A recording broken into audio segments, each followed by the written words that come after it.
So the first thing I'm going to do today is create a deck, and I'm going to name it demo lx preset underscore how to.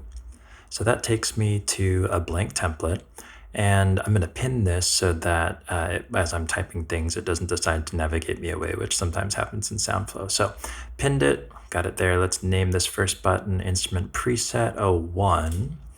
And then I want to make sure that it defaults to my iPhone. So the way I do that is click in the gray, and then you'll notice there's a place you can assign your device. I'll put my iPhone in there, and then I'll customize the size so that it displays the buttons the way I like to see them, which is 7 columns and 3 rows. Kind of maximizes the space, everything's still visible, it's not too small.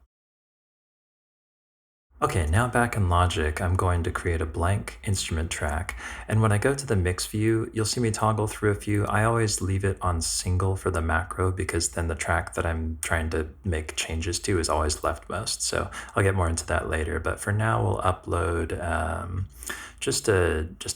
any random VI I can find first. So okay, we'll go with Spitfire Dulcimer. That'll load quick. Double click it there. All right, cool. Now, next, I'm just going to instantiate a couple plugins. So we'll start with maybe an EQ, just something generic. Next, let's put maybe some Pro C on there.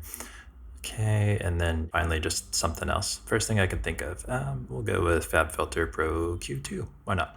Pro Q3. And again, I'm not too fussed about what the settings are. This is just to show you that they'll recall okay. So next thing I'm going to do is navigate back to the mix window and click on the setting, which will allow me to assign this as a channel strip setting that's recallable.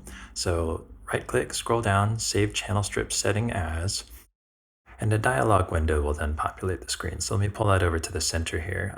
We need to decide on what we want to save the strip setting as, and I think I'll just create a new folder and call this something generic like SS preset, instrument preset underscore how to. Why not? Okay, now I'm just going to choose kind of a generic name for this and then put a 01 at the start since this is the first preset that I'm making for the video. So now if I go back to the setting drop-down menu, you're going to see that SS instrument preset how to, which is the one we just made, now populating that drop-down menu. We're going to move on with building the macro now, but I will show you how to very quickly navigate back to that folder at the end of the video. Now I'm going to navigate back to Soundflow and we'll start building this macro. So let me unpin the deck, click the button that I'd like to assign, click add new macro / script, and then we'll go to the building menu. First things first, I'm going to pin the macro builder window, and then I'm going to click add action, and in the search bar type if app is foremost or frontmost. And what that allows me to do is make sure that this macro is limited to performing only within Logic Pro 10.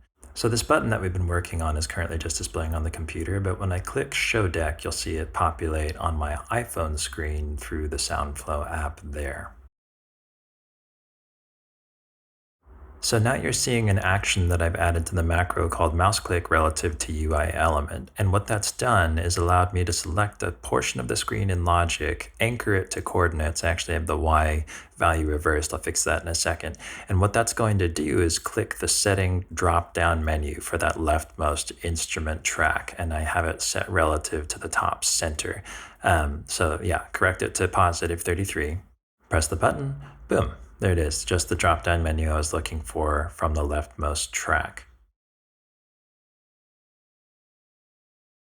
It's good that we can get the drop-down menu to display. Yep, that's what I wanted, but I really need to get to my own preset that I created. So what we're going to do is add another action that will help find this particular preset within this drop-down menu. So let me click add action, and then I'm going to type in press keys in the search bar, and this is going to allow me to record a key sequence to find it. So let's test what happens if I hit S.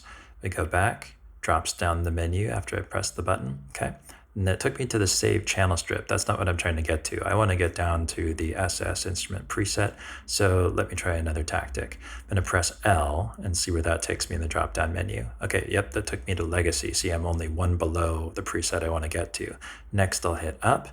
Let's try that. Does that get me to where I want to go? Yep. Then I need to go right in that submenu. So I record that, hit stop. Let's test it. Boom. Yeah, exactly where I want it to go. And because I want it to actually finish, I'm going to hit the number pad enter key. So that will ultimately select the setting that I want. So ostensibly what that does is it recalls the preset completely. At that point, I've fully programmed it. So let's try this on a blank track. Here we go. This track has nothing on it, so when I run the macro, let's see if it pulls everything that we just saved to the preset. Yeah, there we go.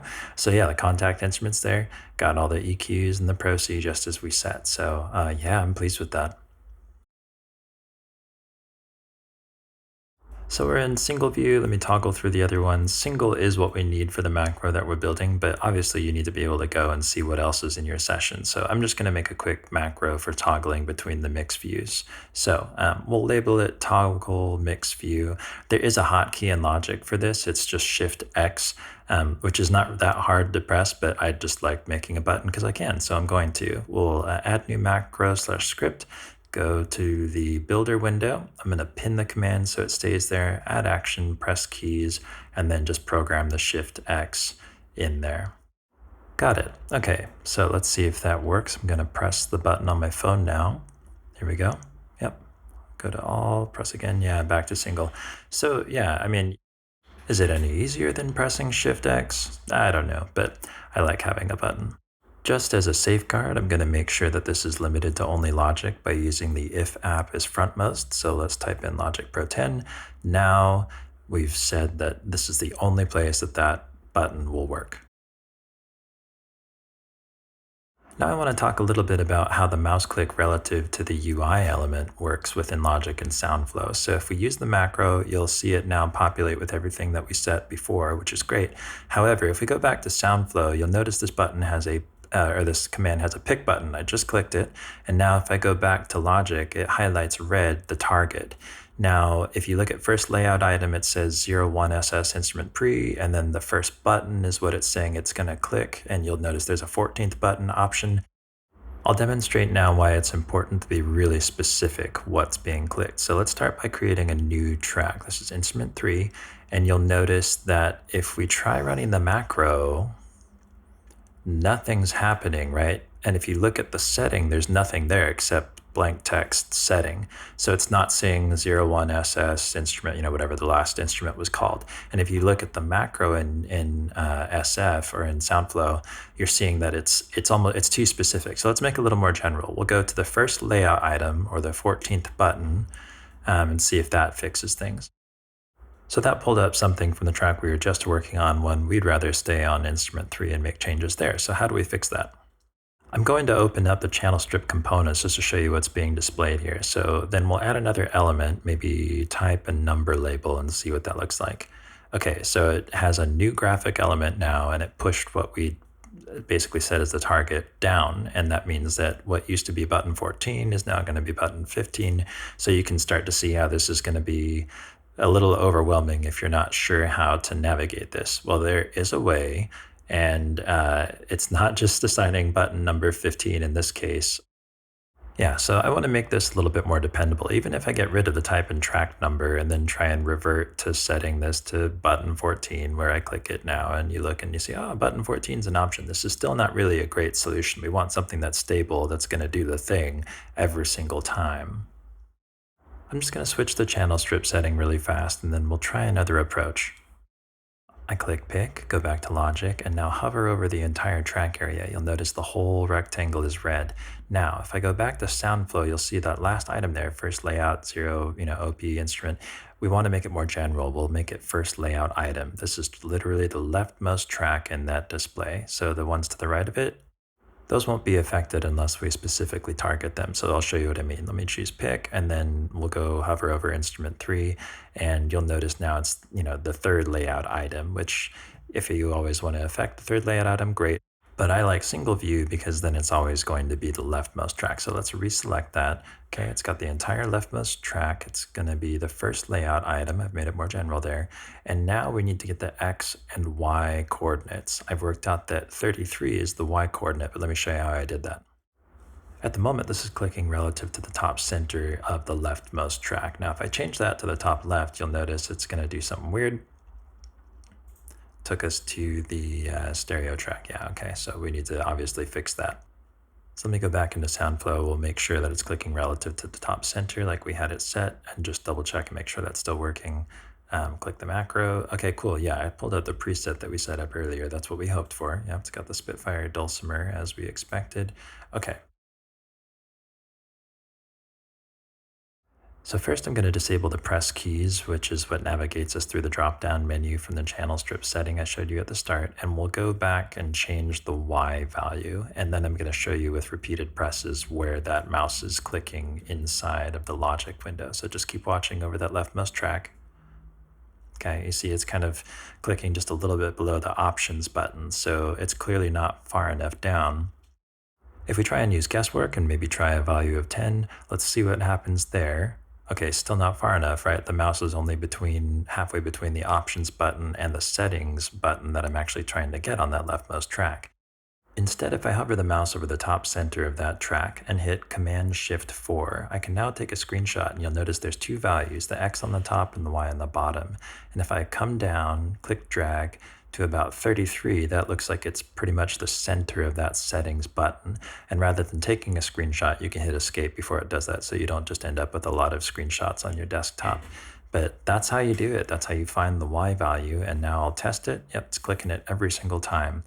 I'll try this with the wide mix view just to make sure it's still finding the right spot. Here we go. Let's press the command. Yeah, okay, cool. Right drop down menu, it clicked the setting button I wanted.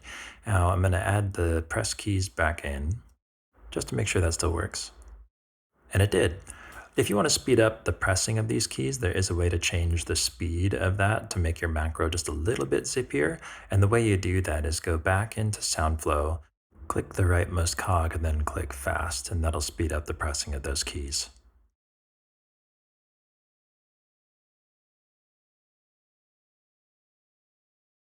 If you'd like a quick way to navigate to your channel strip presets folder in Finder, I can show you how to do that in Soundflow. So first we'll make a new button, we'll label it accordingly, and then click Add New Macro/Script. So I'm going to pin this window, click Add Action, and then type Finder into the search bar. Very first action it pulls up is Open Finder/Directory in Finder. So we need a file path to put in that field. So if we go back to Logic, click Channel Strip or save Channel Strip setting as, it's going to show us where it would normally do that. Now I'm going to right click a folder, click Show in Finder. That opens the Finder window, and you'll notice here's a file path at the very bottom. So what I want to do is hover over the one that I'm looking for, right click, and then I'm going to select Copy Channel Strip Setting as Path Name. So now we go back to Soundflow and paste it. Boom, it has the coordinates that it needs. So now let's just try running that macro.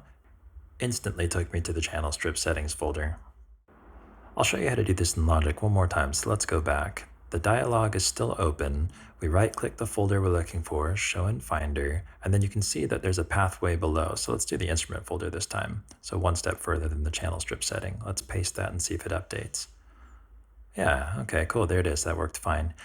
Another way you can get this information is you can get info on the folder. So right-click, go down to Get Info, and then it'll show you in this pop-up on the right sort of the file path written in text. If you highlight that, like I'm doing, back to the beginning, hit Command-C, and go back into Soundflow, that also will show you the information that you need. So that's all there is to it. If you want to recall instrument and plugin presets in Logic, you can do it with one press of a button. It's that easy. If you have any questions, be sure to leave them in the comments section. I hope this video helps you, and I hope that you're able to work faster and stay in that creative lane a little bit longer. Anything you can put down to one button press, do it.